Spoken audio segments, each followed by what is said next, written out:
Hello everyone, good morning and welcome back to the channel. সবাই কেমন আছো? I hope যে সবাই খুব ভালো আছো এবং সুস্থ আছো, আর আমরাও অনেক ভালো আছি। সামটাইম উইথ রিমার আরও একটি নতুন পর্বে তোমাদের অনেক অনেক স্বাগত জানিয়ে আজকের ব্লগটা আমি স্টার্ট করছি।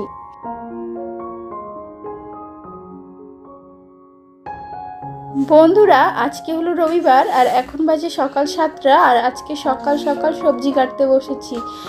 আজকে বাড়িতে মা বাবাকে নিমন্ত্রণ করেছি, তো তারাই আসবে বলে এত আয়োজন করছি। তো সেই কারণে সকাল সকালই জোগাড় করতে বসে গেছি। তার কারণ এই সমস্ত কাজগুলো বেলা হয়ে গেলে আরও বেলা হয়ে যাবে আমার সমস্ত রান্না বান্না সারতে। তার সাথে সাথে আমাকে তো ঋষভকে সামলাতে হয়। আর এখন দেখো মাছগুলো ভেজে নিচ্ছি। তো এখনও পর্যন্ত না আমাদের সকালের ব্রেকফাস্ট করা হয়নি, তো ভাবলাম এখন একটু ফ্রি আছি যখন মাছটাকে ভেজে রেখে দিই, কিছুটা কাজ আগিয়ে থাকবে। আজকের ব্রেকফাস্টটা তোমাদের সাথে শেয়ার করলাম না, ওই চা বিস্কিট আর মুড়ি খেয়ে নিয়েছি, তাড়াতাড়িতে কিছুই বানানো হয়নি। আর ঋষভের পাপা সকাল সকালই বাজারে চলে গিয়েছিল, তো সেখান থেকে দেখো খাসি মাংস নিয়ে এসেছে। তো মাংসটা আজকে ম্যারিনেট করে নেওয়া হচ্ছে, তো ম্যারিনেট করেই রান্না করা হবে।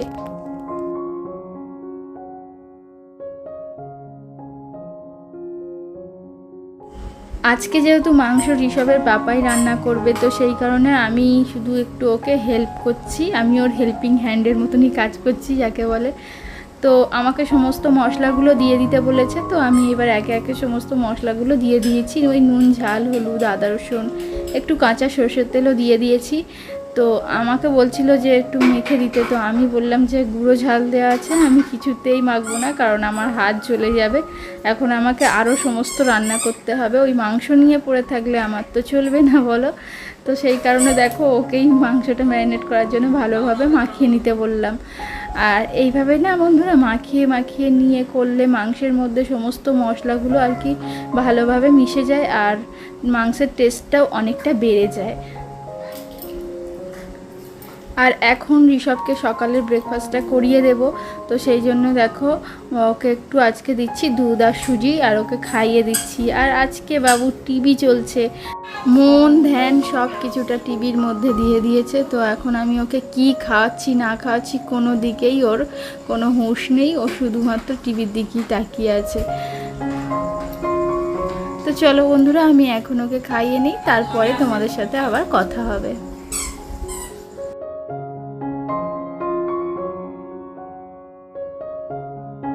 সকালের সমস্ত কাজ মোটামুটি কমপ্লিট করে তো এবার চলে এসেছি দুপুরে রান্না বান্নাতে। তো দেখো এখন ঋষভের পাপা মাংসটা রান্না করছে, আর আমি ওইদিকে সমস্ত ভাজা ভুজি আর যে সমস্ত রান্নাগুলো করব সেগুলো আমি করছি, মানে দুজনে দুদিকেই করছি। আর ঋষভের পাপা এর মধ্যে একটা কাণ্ড ঘটিয়ে বসেছে।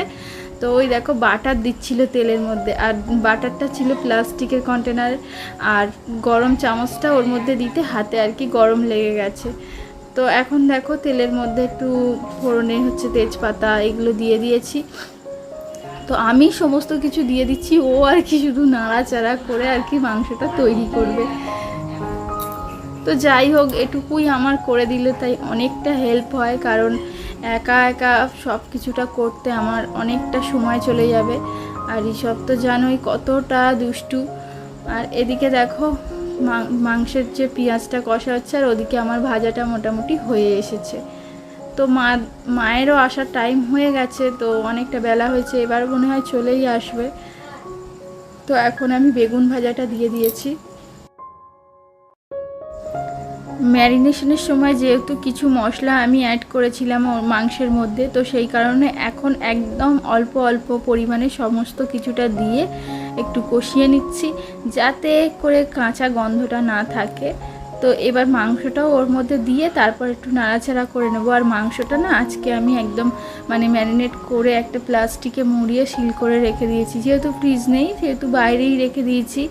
তো এইভাবে রেখে দিয়েছি যাতে করে মাংসের মধ্যে সমস্ত মশলাটা আর কি মিশে যায়, ঢুকে যায়। তো চলো এখন এটাকে ভালোভাবে কষিয়ে নেওয়া যাক। আর এদিকে দেখো আমার সমস্ত ভাজাভুজি কমপ্লিট হয়ে গেছে, আর এদিকে ঋষভের পাপা মাংসটা কষিয়ে নেবে এবার।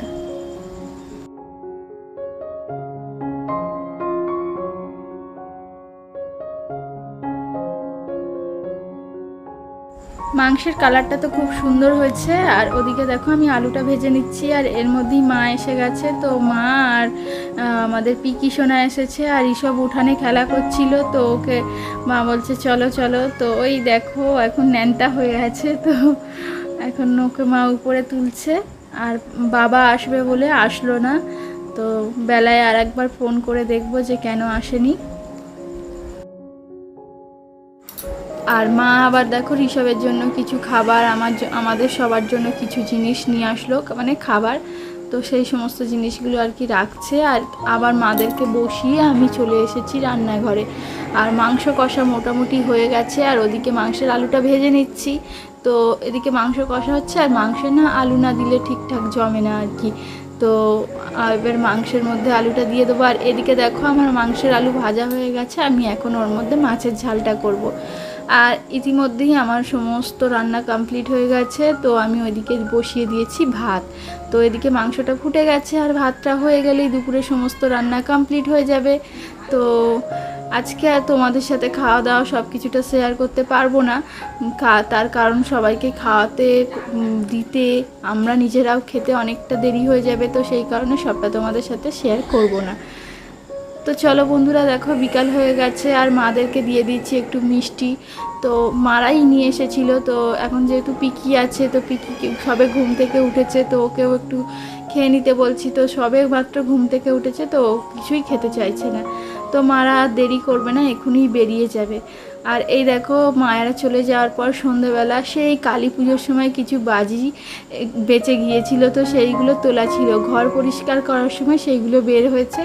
তো ঋষভের বাবাকে বললাম যে বাজিগুলো সব ফাটিয়ে দাও, আর ঋষভকেও দেখাও, ও খুব খুশি হবে।